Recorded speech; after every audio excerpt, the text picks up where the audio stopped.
Chapter 5. The Return Dive. Despite their fear, they knew they had to return to the wreck. They donned their gear and descended once more into the dark waters.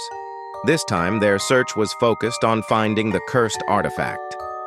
As they navigated the twisted corridors of the ship, they encountered more ghostly figures, restless spirits of the crew, trapped by the curse. The air grew colder and the sense of dread intensified. Finally, in the captain's quarters, they found it. A small, ornate box covered in intricate carvings. The moment they touched it, the ghostly figures surrounded them, their faces contorted with anger and sorrow. Chapter 6. The Escape. With the artifact in hand, they made their way back to the surface. The storm was now a full-blown tempest, the boat rocking violently in the waves. As they climbed aboard, the ghostly figures followed, their wails blending with the howling wind. "We need to break the curse," Alex shouted over the roar of the storm. "There must be a way."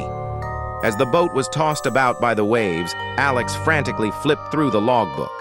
He found an entry detailing a ritual that could bind the spirits and lift the curse. It required a personal item of the cursed and a chant to be recited under the light of the moon. "We have to do it now," Jenna urged, holding the artifact. Chapter 7. The Ritual. They gathered on the deck, the storm raging around them.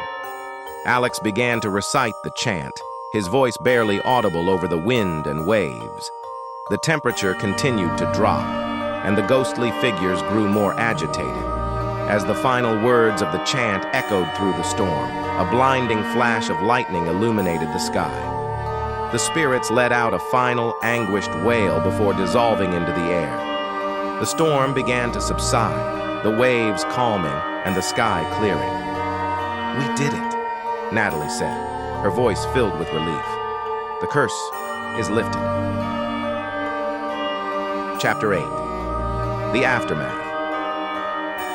The group sailed back to shore, their bodies exhausted but their spirits lifted. They had faced the unknown and survived, uncovering the truth behind the legend of the Sea Queen. "We need to tell the world about this," Ryan said, reviewing the footage he had captured. "People need to know the truth."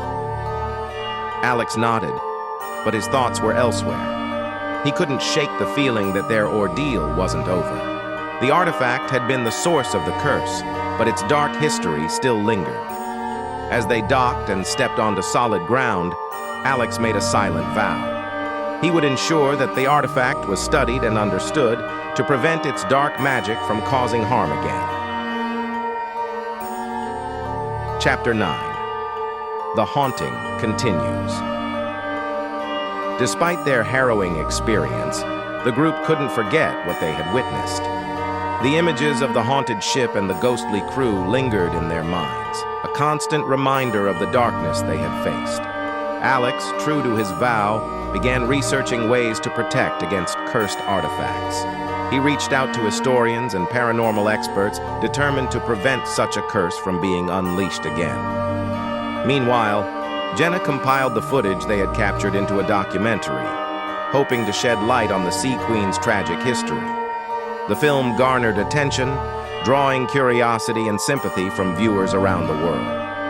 As time passed, the group remained close, bound by their shared experience.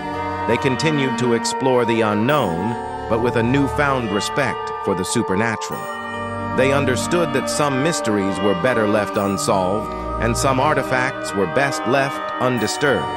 And so, the cursed waters where the Sea Queen lay remained, a place of echoes and shadows, where the forgotten souls of the past lingered, waiting for the day they could finally find peace.